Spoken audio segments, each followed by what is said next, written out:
We're also especially honored to have Randy Scheunemann. Randy Scheunemann is a longtime friend of Georgia. I don't know how many countless trips he's taken to this country. He's an advisor, former advisor to Senator McCain. He was the national security advisor on Senator McCain's presidential campaign in 2008. He worked on 2 other presidential campaigns, former national security advisor to the majority leader of the Senate. He has been at the intersection of politics, policy, and European security for at least 20 years, maybe more, 25, something like that, 30.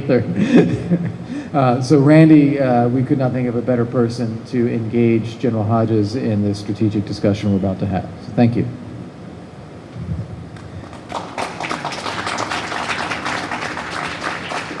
Thank you, Kurt, and the McCain Institute, as well as Nino, the ultimate Georgian, and our Georgian co-sponsor of this conference.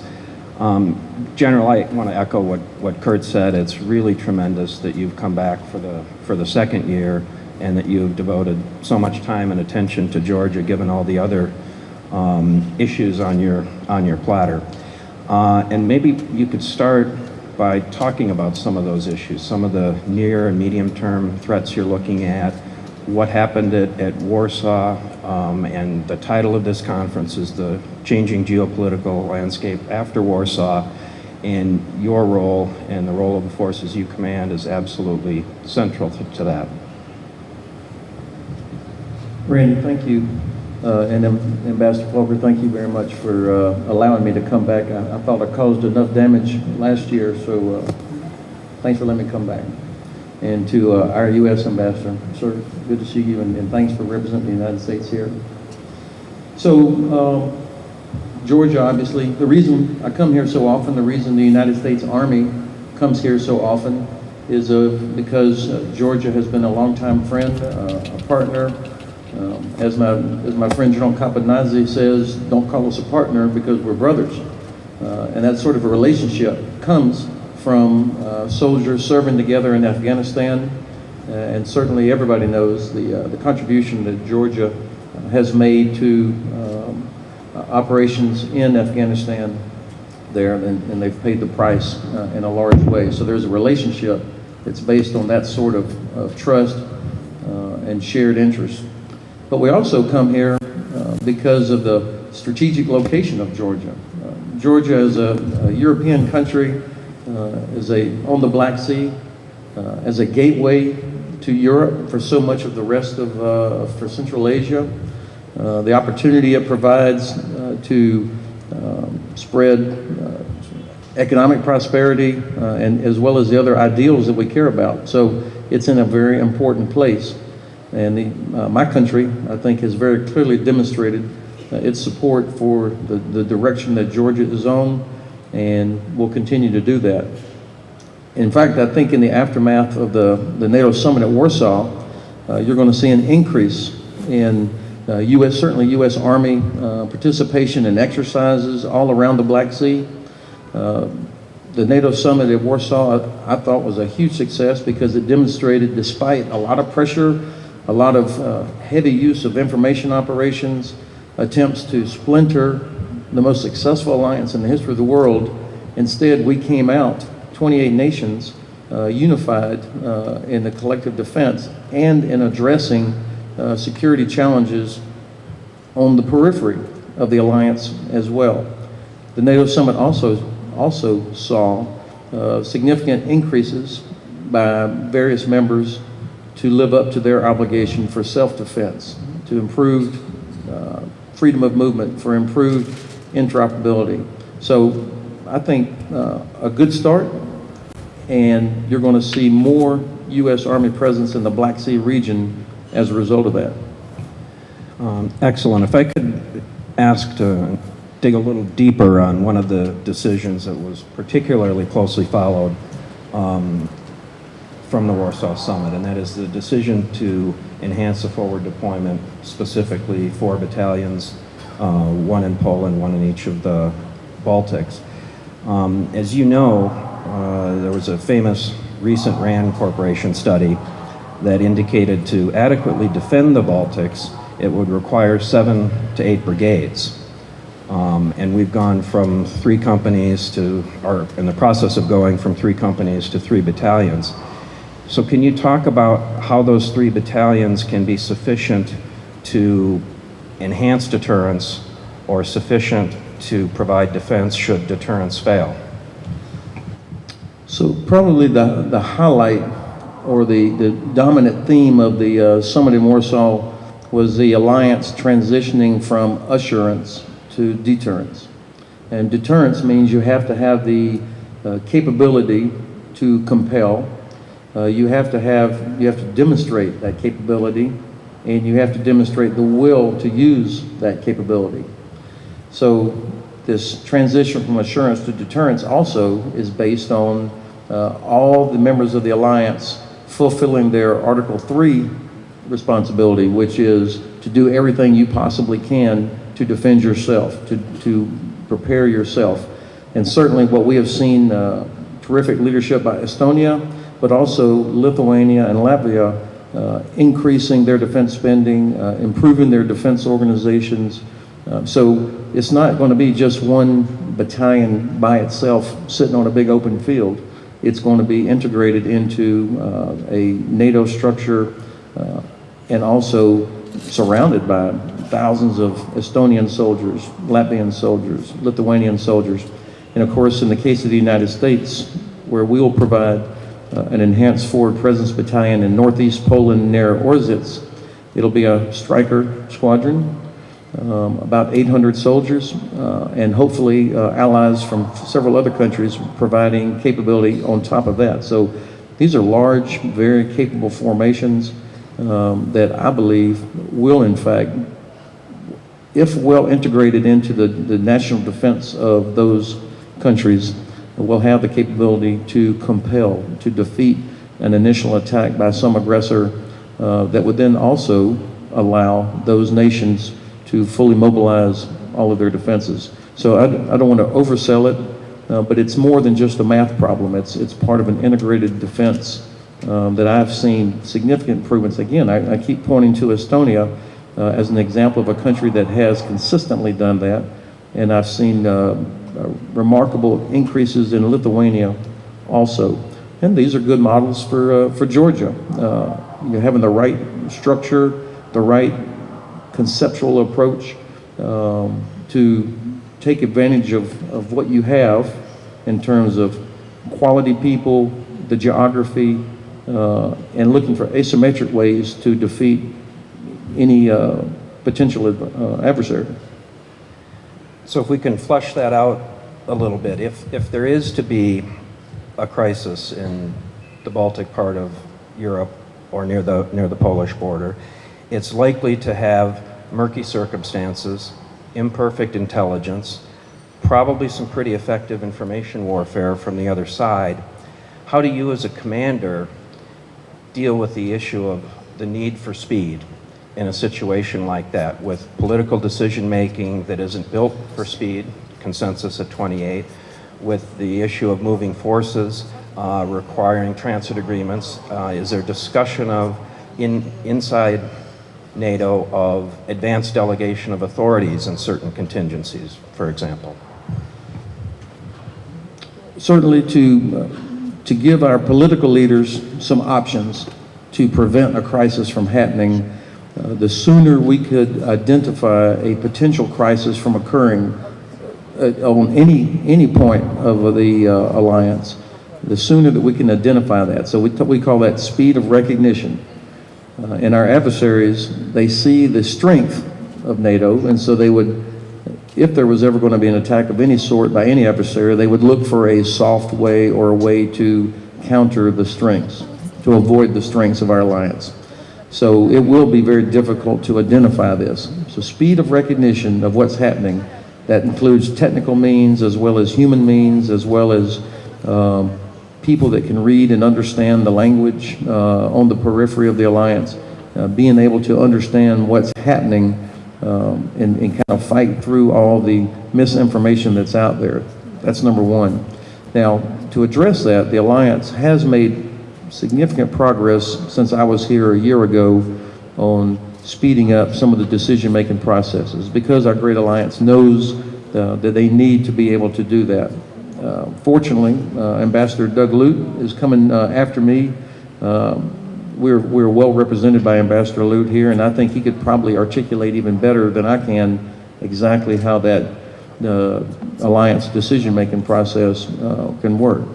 Now, prior to that, before it becomes an alliance process, of course, you know, a nation that's under attack is always going to defend itself, and that doesn't rule out the possibility of bilateral or multilateral reactions. We have American soldiers in almost every country in Eastern Europe right now. American soldier can always defend themselves. So I have more confidence in the speed of decision part now than I did a year ago. The speed of assembly is the part that we can do the most work on, that we can actually work on. And that means how fast can you put capability into a place before a crisis really manifests itself so that you can prevent the crisis from happening. We practice this all the time, whether it's moving equipment by rail. Many of you remember this past May, we put a company of tanks, Abrams tanks, on a ferry in Bulgaria, moved it across the Black Sea into Batumi, and then it came into Georgia for an exercise. We've done that 2 years in a row. We'll do that again next summer during the Noble Partner exercise, being able to move quickly. Now, we also, as you probably know, have a transit site near Constanta in Romania on the edge of the Black Sea. It's called MK. It's inside a Romanian air base and Romanian International Airport that we've used for years.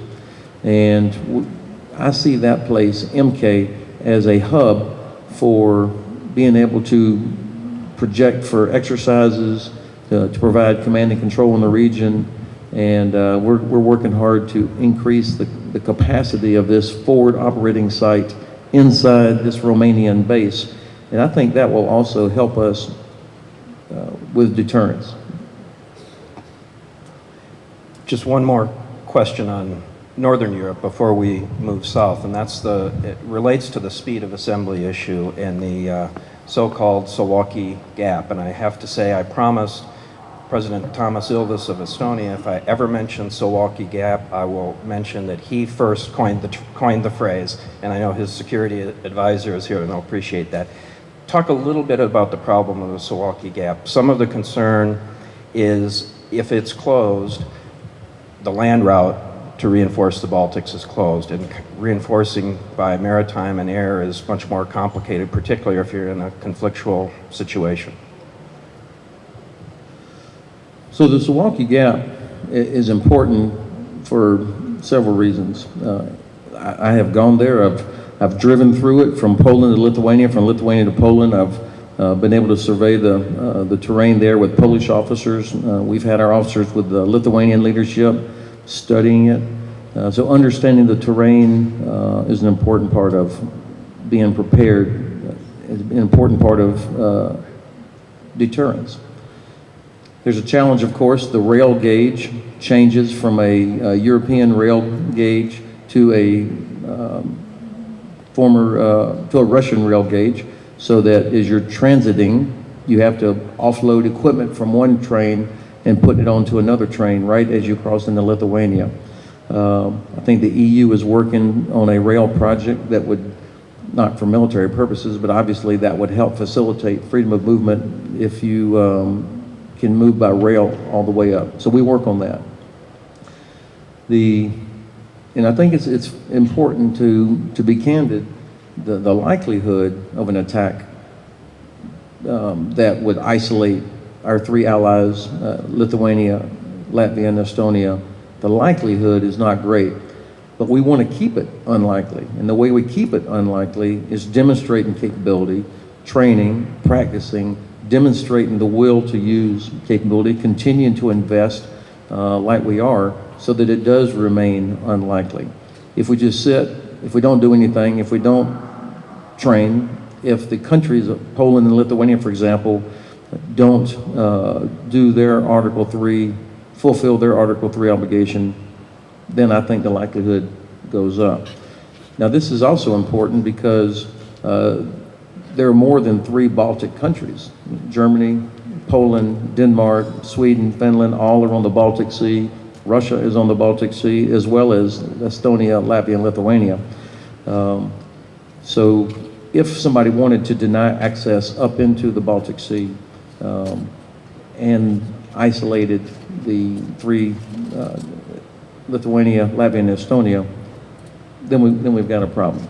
So it's not just a land problem, it requires all aspects of the alliance, air, maritime, special forces, as well as land forces, to make sure that we can dissuade any potential adversary from ever wanting to do that.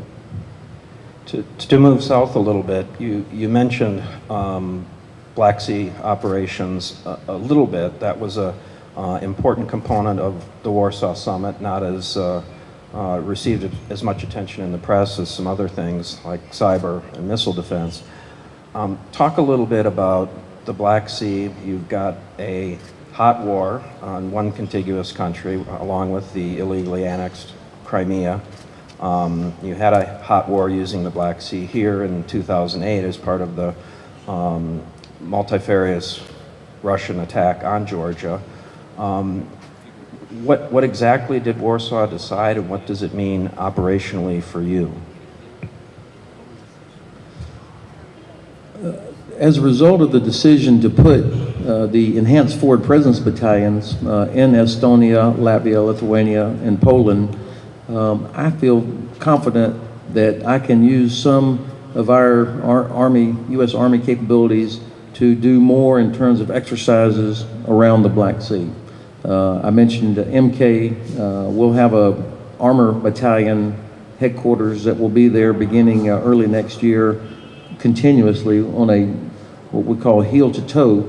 Although that the units will move, will practice throughout the course of the year, massing the entire brigade in Romania, in Poland, in Lithuania perhaps on exercises.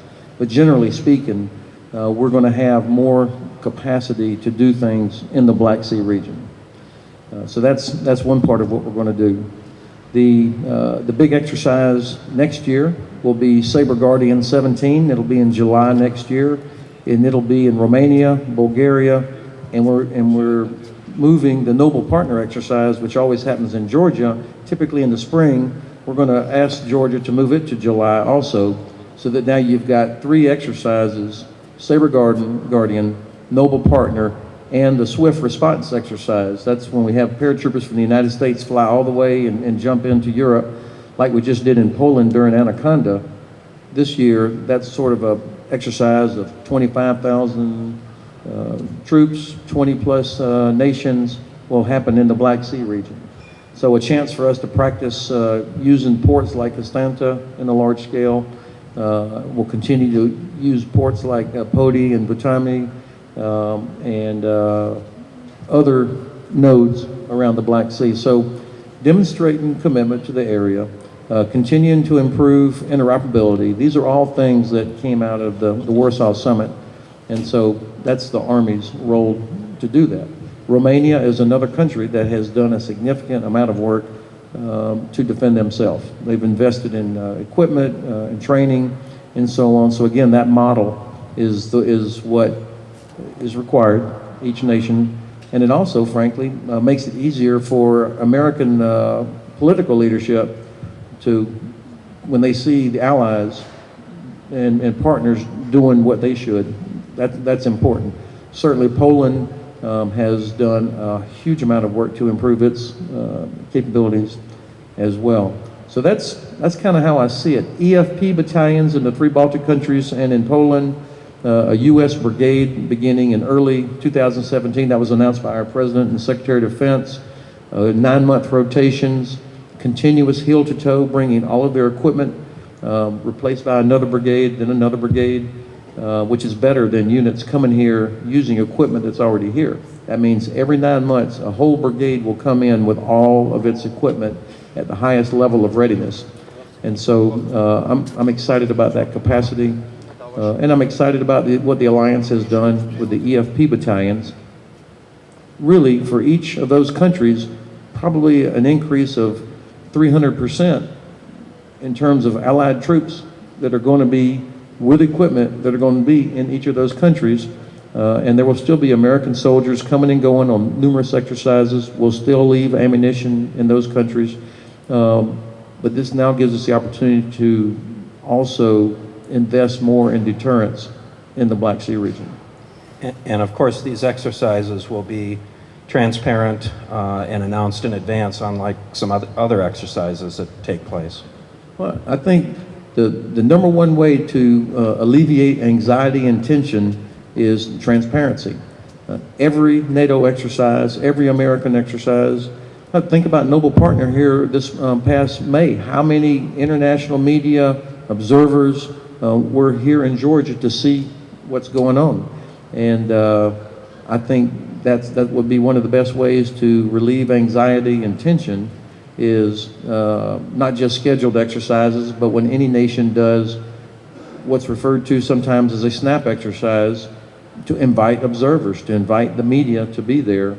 And I think that would do a lot. And that's an easy decision for somebody to make, to be transparent like that. Certainly, we've had media and observers from a lot of countries at every exercise we've been doing for the last several years.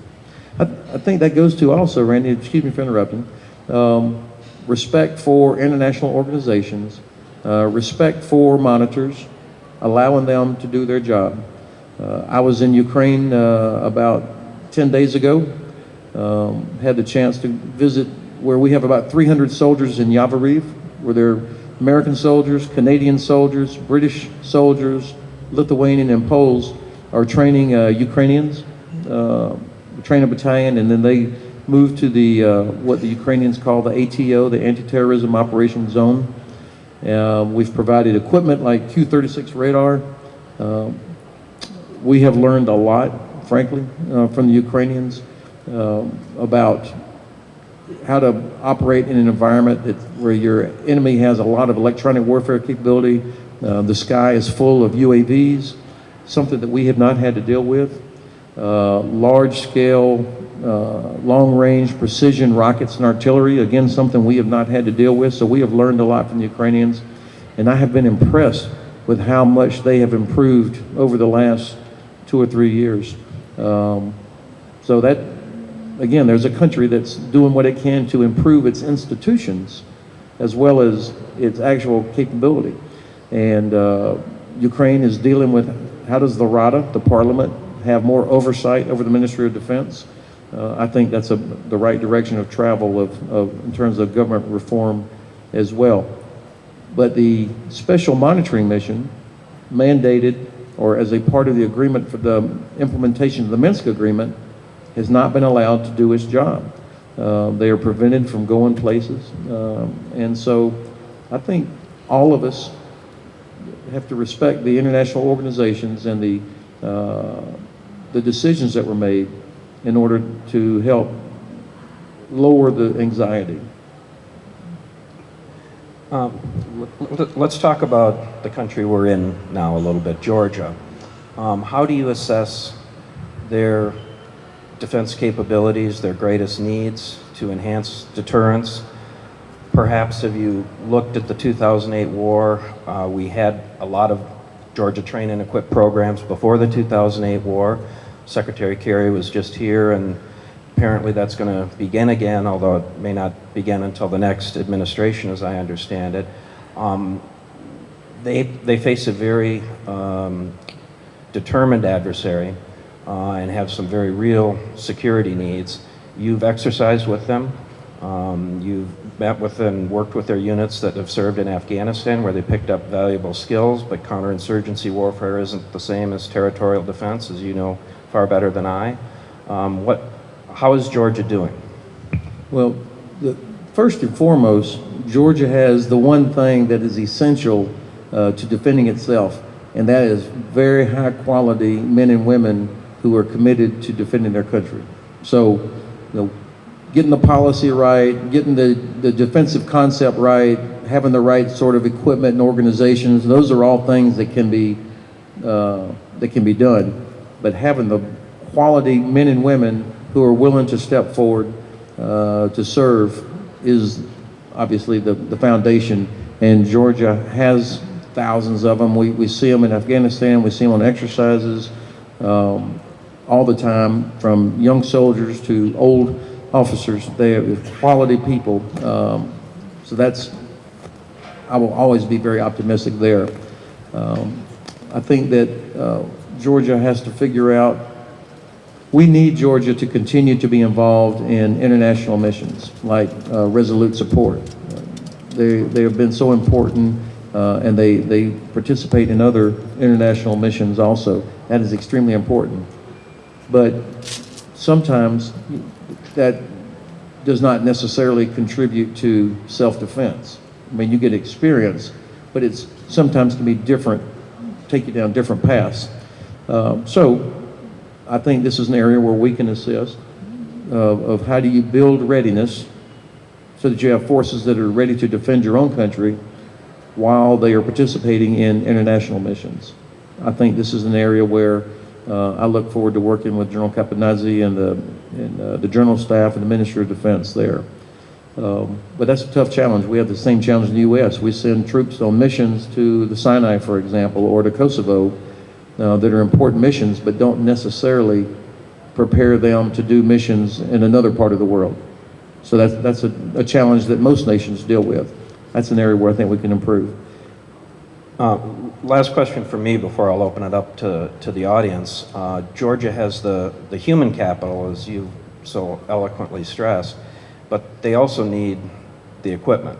A lot was destroyed in 2008. There's been some reluctance to provide defensive arms to the Georgians, and hopefully that will change with the new agreement that Secretary Kerry signed with the Prime Minister. What do you see as their biggest needs in terms of defensive weaponry? Is it anti-armor? Is it anti-air? Is it radar to see the battlefield picture? I think that before you go to hardware, you have to decide what is your concept for defense. Because your concept for defense will should drive the acquisition process. So when you look at how Georgia, the geography here, the potential threats, their own experiences, that would lead you towards certain decisions about what type of equipment. And then, of course, your budget will play into that. So making smart decisions that fit the budget as well as are appropriate for the concept of defense. So I think every Army is always going to want have the right small arms equipment, night vision goggles, communications equipment, that sort of thing.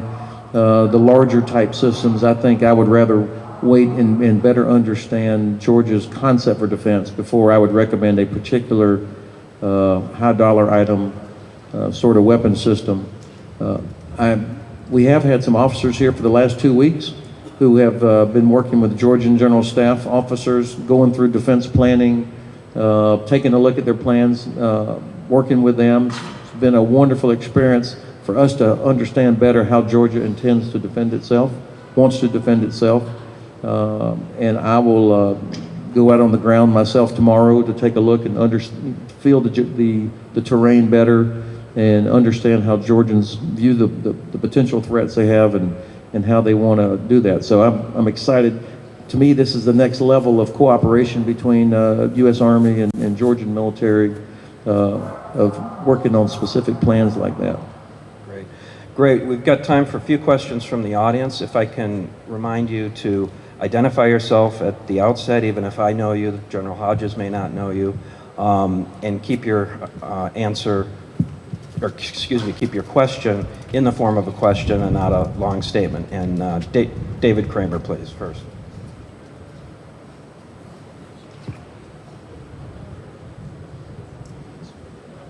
General, thanks very much for being here, and thanks very much for your service and for your terrific leadership. I wanted to come back to Ukraine. I know we're in Georgia, but you were just in Ukraine last week, and would ask you for your impression on how the Ukrainian military has progressed in the time that you've been in your position, and if you could also describe a little more the kinds of assistance and training we've been providing. The hot button issue, of course, has been lethal military assistance, but we've still been doing a lot aside from that. Thank you. Thanks, David. So, first of all, I was really impressed with the commitment of Ukrainian soldiers. I mean, they're losing soldiers every day almost. I think our excellent ambassador to the OSCE, Ambassador Baer, has talked about this. The constant casualties that Ukraine suffers. As I had the chance to visit some of their units, I was struck with how technically savvy they are, using a lot of commercial IT, linking together cameras. They've created their own UAVs. It was impressive. And I don't mean that in a sort of a patronizing way. I mean, our soldiers looking at that and like, why don't we have that? I mean, and these are things that they've created through individual initiative. So the counter-fire radar that we've provided, it's been used. You know, if you're getting hammered with artillery and rockets all the time, you get very, very creative and innovative, and you learn how to use it, and that's what they've done. And so we've learned from that. How do you operate in an environment with so much electronic warfare, constant jamming, where if you don't have secure communications, you are going to be detected immediately and then probably hit. So they've learned how to operate in that environment. Another area where I've seen improvement is their recognition that you can't just have every soldier in the fight, that you have to continue to train. So their institutional constructs, the training center at Yavoriv, improving the capabilities of the Ministry of Defense, the institutional part that helps continue to provide troops, I think is a very noticeable improvement there. A professionalization.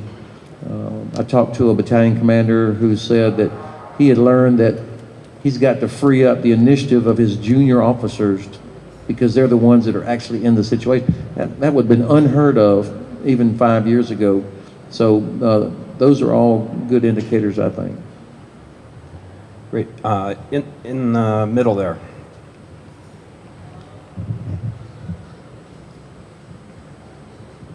Thank you very much, Mr. General. My name is Nika Chitadze. I represent International Black Sea University, Tbilisi, Georgia. My question is related to the perspectives of the further cooperation between NATO and the European Union in the field of defense and security, taking into consideration that NATO and EU in 2003 signed the Berlin Plus agreement, according to which EU has an opportunity to use military equipment of NATO, and at the same time EU forces replaced the NATO peacekeepers in case of Bosnia and Macedonia, and the more involvement of European Union in new peacekeeping operations somehow creates the possibilities of the increasing cooperation between NATO and European Union. How can you imagine this cooperation in the future, and how it can strengthen the transatlantic cooperation and links between United States and European partners? Thank you. So I apologize. I think you're asking about cooperation between the EU and NATO. Well, I think actually the cooperation is pretty good through the design and also the fact that most of the members of NATO are in the EU, a preponderance of them are. And I think that it actually is a great combination when you think about the economic and political leverage that the EU can bring in a situation, whereas NATO is a collective defense alliance. So the leadership by Germany, for example, in maintaining sanctions has been extremely important. And I think most nations are reluctant, most nations in the alliance are reluctant to use force if we haven't tried everything else. And so that's where the cooperation between the EU and the alliance are important. I think on whether or not the EU should have its own sort of a military force or whatever, that's for the EU to decide. But I feel pretty confident that most nations have recognized that, and fortunately, by the way, it's the standards, everything that the so-called EU battle group uses is the same thing that they use when they're on a NATO sort of status. So it doesn't detract, but I think the importance of EU is what it brings economically and politically. That unity is very important. I think we might have time for one more here near the front. Vanuatu, Orion, National Security Council of Georgia. You talked about the Black Sea security. Would you please also talk a little bit about what Turkey will or should do when it comes to Black Sea cooperation? Well, thank you. I lived in Izmir for the 2 years before my current position. I was in the NATO Land Command. An incredible country with great history and so much capacity. And I remember talking to a senior Turkish officer. This was about 3 years ago, and he said, "Ben, every morning I wake up, I've got, threat to the north, a threat to the east, a threat to the south, and historical challenges to the west every day." But of course, their location, as well as their capability, are why they've been such an important ally and such an important member of the alliance for so long. They have borne the brunt of the refugee challenges, people coming out of Syria because of the fighting there, now coming up on 6 years. That's hard to believe, almost 6 years in Syrian civil war. They have difficult challenges, yet they are still allowing U.S. and Germany and others to use Interlake Air Base to conduct strikes. So as Turkey works its way through its current situation, this is a country that is still sees and I believe is going to continue to play a very important role in the alliance. So I'm actually optimistic that it's going to get through this, because at the end of the day, its own interests are tied economically, values, and security to the West. Well, General, thank you for your candor, for your insight, for your service. As an American, I have to say that sometimes our institutions, particularly our political institutions, aren't the best at getting the right people to the top. And I speak here of the Republican Party, for example. But I think what we see here is the U.S. military does somehow manage to get the best to the top, and we couldn't have a better friend. Enjoy your tour of this beautiful country tomorrow, and thank you very much for your comments. Please join me in welcoming